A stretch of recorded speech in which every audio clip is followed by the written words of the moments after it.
আসসালামু আলাইকুম সবাইকে। কেমন আছেন? আশা করি সকলেই ভালো আছেন। আমিও আল্লাহর রহমতে ভালো আছি। অনেকদিন পর আবার চলে এসেছি আপনাদের সঙ্গে ছোট্ট করে একটা ভিডিও শেয়ার করার জন্য। আশা করি ভালো লাগবে। কারণ আমার ভালো লাগাগুলি আপনাদের সঙ্গে সবসময় শেয়ার করতে আমার পছন্দ। আমার ভালো লাগে। কারণ এই মুহূর্তগুলি হয়তো আর পাবো কিনা জানি না। যতটুকুই পাই ততটুকুই আপনাদের সঙ্গে শেয়ার করি। এই তো সবাই সাজুগুজু করে চলে গিয়েছি। কোথায় যাচ্ছি জানেন? আমাদের শহরে, আমি ইটালির মনসা শহরে থাকি। তো এইখানে আজকে পিঠা উৎসব বলেন, পুনর্মিলনী বলেন, পহেলা বৈশাখ বলেন, সব কিছু মিলিয়ে একটা অনুষ্ঠানের আয়োজন করা হয়েছে, গেট টুগেদারের আয়োজন করা হয়েছে। তো ওইখানেই যাচ্ছি। আশা করি আজকের দিনটা খুব ভালো যাবে। আপনাদের সঙ্গেও সুন্দর করে আমি প্রেজেন্ট করতে পারবো। খুব ভালো লাগে এই ধরনের বাংলাদেশি কোনো কালচারাল প্রোগ্রাম হলে। আমার কাছে খুব ভালো লাগে বাচ্চাদেরকে কি বলে, বাচ্চাদের সঙ্গে পরিচয় করে দেওয়া যায় আমাদের দেশের কালচারটা এরকম। ওরা কারণ আমাদের যেহেতু প্রবাসী জীবনে এই ধরনের অনুষ্ঠানগুলি আমরা বাঙালিরা খুব মিস করি। পহেলা বৈশাখ মানেই তো বাংলার একটা মানে আমার অন্ততপক্ষে আমার জীবনে খুব আমি যখন 14ই ফেব্রুয়ারি আসে না তখন খুব নস্টালজিক হয়ে যাই। কারণ আগে যখন দেশে স্কুল জীবন, কলেজ লাইফ, পরবর্তী মানে যতদিন যখন থেকে পহেলা বৈশাখের অনুষ্ঠানের মজাটা বুঝতে পেরেছি তখন থেকেই খুব ভালো লাগতো। খুব প্রবাসে এই ইটালিতে আসার পরে খুব মিস করি, খুবই মিস করি। এই পর্যন্ত মনে হয় আমি একবার শুধু দেশে পেয়েছিলাম পহেলা বৈশাখ, যদিও ওইভাবে অ্যাটেন্ড করা হয় না। কারণ আগে যেরকম বন্ধু বান্ধবদের সঙ্গে গিয়ে অ্যাটেন্ড করতাম, এখন তো আসলে সবাই যার যার অবস্থানে চলে গেছে। এক একজন এক এক শহরে থাকে, এক এক কাজে ব্যস্ত থাকে, হয়তো যোগাযোগ নেই, যার জন্য ওরকম কিছু হয় না। তো যাই হোক, এখন এইখানে যেহেতু মানে আমাদের এখানে এই ধরনের অনুষ্ঠানগুলি হয় অমাবস্যা চাঁদের মতো আমাদের কাছে লাগে। এই জন্য আর মিস করতে চাইনি, যেহেতু সব দিক দিয়ে আমার অনুকূলে ছিল, আমার প্রেফারে ছিল, এই জন্য ভাবলাম যে না, অ্যাটেন্ড করি। তো এই যে অ্যাটেন্ড কথা বলতে বলতে কিন্তু আপনাদের সঙ্গে কথা বলতে বলতে চলে এসেছি, এবং বাচ্চাগুলো এত মজা করেছে, বিশেষ করে বেলুন থাকাতে। আমাদের খাবারের মেনুটা ছিল বিরিয়ানি, ছিল দুপুরবেলা বিরিয়ানি, আর বিকেলবেলা বিভিন্ন রকমের পিঠা। এক একজন এক এক রকম পিঠা বানিয়ে নিয়ে গেছে, যার কারো যদি কোনো সমস্যা না, তবে চেষ্টা করা হয়েছে সবাই যেন নিয়ে আসে। কারণ এত এত মানুষ একজনের পক্ষে তো আর সম্ভব না। এই জন্য তবে অনেক পিঠার মানে আয়োজন ছিল। পিঠা যেহেতু করা হয়েছে, এক একজন এক এক যে যেভাবে ভালো পেয়েছে, কোনো জোর জবরদস্তি ছিল না, যার যেটা সুবিধা অনুযায়ী ওইভাবেই নিয়ে গিয়েছে। এই তো এই এই যে দেখেন তিনটা কেক এখানে ছিল, যদিও আমরা পাইনি। পাইনি বলতে আসলে প্রথমবার করেছে তো একটু উল্টাপাল্টা হয়ে গিয়েছিল, বিশেষ করে এই পিঠার সেক্টরটা যখন ছিল, মানে যখন ওপেনিং করার দরকার ছিল সবাই একসঙ্গে যদি খেত, তাহলে হয়তো কেউ পেয়েছে কেউ পায়নি, এই জিনিসটা থাকতো না।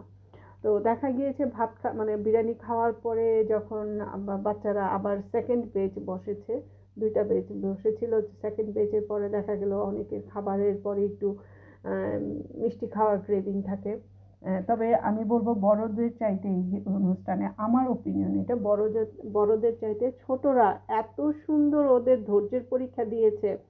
ওরা কিন্তু এই সাথে বসে দাঁড়িয়ে এত খেলা করছিল, ওরা কিন্তু ধরেও নি, একটা পিঠাও ধরেনি। কিন্তু ছোটরা জিজ্ঞেস করেছে যে এটা কি খাবার, ওদের একটা জানার আগ্রহ ছিল। তবে আমার কাছে মনে হয়েছে যদি ওদেরকে সুন্দর করে প্রেজেন্ট করা হতো যে এটা আমাদের বাংলাদেশি খাবার, এইভাবে করা হয়, আরো সুন্দর করা হতো। ইনশাল্লাহ সামনের বছর আরো সুন্দর করে হবে, এটা আমার ওপিনিয়ন। আসলে এখানে সবাই এত এত রকমের পিঠা থেকে ধৈর্য হারাও হয়ে গিয়েছিল যে কখন শুরু করব কখন। তো সবাই মোটামুটি শুরু করেই দিয়েছিল, কেউ খাচ্ছিল কেউ খাচ্ছে। আবার যেহেতু বারান্দায় ছিল, কি বলে এটাকে, বালিশ খেলা হচ্ছিল, যার জন্য দেখা গিয়েছে অনেকে এখানে খাবার শুরু করে দিয়েছে, কেউ মানে খাচ্ছে সবাই বসে বসে। স্বাভাবিক, এইভাবে পিঠার প্রতি তো বাঙালিদের একটা অন্যরকম দুর্বলতা থাকে, এটাই স্বাভাবিক। তো এইসব সবাই মিলে আমি আবার একটু একটু শ্যুট করে নিচ্ছিলাম, কেউ যেন বলতে না পারে যে আমরা খাইনি, আমরা ধরিনি। সবাই খেয়েছে এবং যথেষ্ট পরিমাণ খাওয়ার পরেও সবাই প্যাকেট করেও নিয়ে গিয়েছে বাসায়। আমিও এনেছি অল্প করে। ওইখানে আসলে ওই সময় বিরিয়ানি খাওয়ার পর আমার পিঠা খেতে ইচ্ছা করে উনি, তো একটা দুইটা করে নিয়ে আমি পিঠা নিয়ে এসেছিলাম। আর এই আমরা সবাই বালিশ খেলাতে করেছিলাম, অ্যাটেন্ড করেছিলাম, যে দেখি বালিশ, যদিও কিছু পাইনি তারপরেও অ্যাটেন্ড তো করলাম। ভালোই লেগেছে এই বয়সে এসেও এই ধরনের খেলার মধ্যে মহিলাদের জন্য একটা আয়োজন করা হয়েছিল, সেটাই যতটুকুই ছিল। 3টা ব্যাচ বসেছিল, 3টা ব্যাচে 9 জন প্রতি মানে উইন হয়েছে, জিতেছে আর কি। যাই কিছু ছিল, ভালোই লেগেছে। আমি তো পাইনি, চিন্তা করেছিলাম যে দেখি বাচ্চারা না, ওয়াসিকে আমি জোর করেই বসানো হয়েছিল যে তোমরা অ্যাটেন্ড করো, পাওয়া তো কোনো না। তবে ওয়াসি খুব মজা পেয়েছে, এটা একটা খেলা, এটা কোনো খেলা হতে পারে, এইভাবে বালিশ পাস করছি, এটা কোনো খেলা তার ধারণাই ছিল না। এই যে, কারণ আমাদের বাচ্চারা তো এই ধরনের অনুষ্ঠান পায়ও নি, খেলাও দেখেনি, যার জন্য ওর কাছে ওয়াসির মতো অনেক মানে অবাক লেগেছে। আবার কিছু কিছু বাচ্চারা খুব মজা পেয়েছে, ও আচ্ছা এটা পাস করতে হয়, বালিশটা পাস করতে হয়, ওরা জানেই না। বললাম না যে এই যে বাচ্চাদের যে এই যে মজাটা, আগ্রহটা, এটাই আমার কাছে খুব ভালো লেগেছে। নাবাই একটু একটু জানে, ওয়াসি আসলে এগুলি কিছুই জানেও না, বুঝেও না। এই তো সবাই মিলে যখন খেলা করছিল, এই সাইডটা খেলাধুলা হচ্ছিল আর ওই সাইড দিয়ে খাওয়া দাওয়া হচ্ছিল। সবাই মিলে খাওয়া দাওয়া করে তারপরে কি বলে এটাকে, যে দেখা যাক কে কিরকম পায় বা পায় কিনা। তবে আমার কাছে মনে হয় এই যে সামার আসলে এই যে ছোটোখাটো অনুষ্ঠানগুলি করা হয়, এখানে করে পিকনিকের আয়োজন করে, গ্রিল পার্টি করে, কিন্তু আমার অ্যাটেন্ড করা হয় না। বেশিরভাগই অনুষ্ঠানগুলি থাকে রবিবারে, তো রবিবারে হয় কি আমার হাজব্যান্ড অ্যাটেন্ড করতে পারে না, তা ওরে ছাড়া যেতে ভালো লাগে না, তাকে ছাড়া যাই কীভাবে। আর যদিও কি সবাই যার যার মতো জোড়া জোড়া করে যায়, ফ্যামিলি নিয়ে যায়, আমি গেলে দেখা যায় বাচ্চাদেরকে নিয়ে যেতে হবে। তো দেখা যাক, সামনে তো আরো বন্ধ আছে, বন্ধ যেমন তেমন আরো অনুষ্ঠানের আয়োজন করবে বলেছে। এখন কতটুকু অ্যাটেন্ড করতে পারি জানি না, তবে ইচ্ছা আছে যদি এরকম করে ছোট করে আয়োজন করা হয়, আমার একা বাচ্চাদেরকে নিয়ে যেতে পারি তাহলে যাব, যদি এই শহরের ভিতরেই করা হয়। এই তো কথা বলতে বলতে সব অনুষ্ঠান শেষ করে এখন বাসায় ফেরার পালা। একটু গুড়ি গুড়ি বৃষ্টিও হচ্ছিল, মানে ভয়ে ভয়ে ছিলাম যে বেশি বৃষ্টি না হয়ে যায়। আমি নিয়েছিলাম একটা মাত্র ছাতা নিয়েছি, যে আমি ভিজলেও কোনো সমস্যা নেই, বাচ্চারা না ভিজলেই হয়, কারণ ওদের আবার স্কুল থাকে। আর এইখানে বৃষ্টি মানেই তো, বৃষ্টিতে ভেজা মানেই জ্বর ঠান্ডা কাশি এগুলি লেগে যাবে।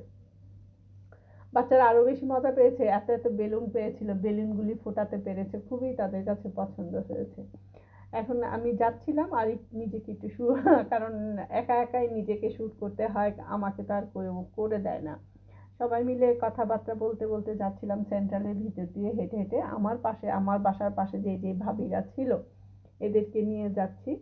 আর সবচেয়ে মজা লাগে কি, আমরা যখন এই আমাদের বাংলাদেশি ট্রেডিশনাল ড্রেসগুলি যেরকম করে পরে বের হই, যেমন শাড়ি বলেন, সালোয়ার কামিজ বলেন, এইগুলি পরে যখন বের হই, ইটালিয়ানরা না খুব খুশি হয়, তাদের কাছে তো দেখতে খুব ভালো, যে তোমরা খুব কালারফুল ড্রেস পরো, তোমাদের এই কালারফুল ড্রেসগুলি দেখতে খুব ভালো লাগে, তোমাদেরকে চমৎকার মানায়।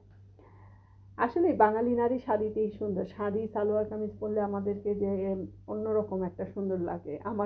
আমার কাছে আমি অন্তত পক্ষে, যেমন গরম আসলে আমার কাছে সালোয়ার কামিজ পরতে ভালো লাগে। আর আমি যেহেতু শাড়ি লাভার, একদম ছোটবেলা থেকে শাড়ি পরতে পছন্দ করি, আমার মতো আমার বড় মেয়েটাও হয়েছে, সেও শাড়ি পরতে পছন্দ করে। তাই দুজনে মিলে মানে কোনো অনুষ্ঠান হলেই মামা আমি সালোয়ার কামিজ পরবো না, শাড়ি পরবো, এই জন্য। আর এমনিতে নয়তো ওয়েস্টার্ন ড্রেস পরবে, এটাই স্বাভাবিক, ওরা যেহেতু এখানে জন্মকর্ম, ওদের ওয়েস্টার্ন ড্রেসটাই ওরা প্রেফার করে, বেশি কমফোর্টেবল ফিল করে। এই তো কথা বলতে বলতে বাসার কাছে চলে এসেছি। তাহলে আজকের জন্য আল্লাহ হাফেজ।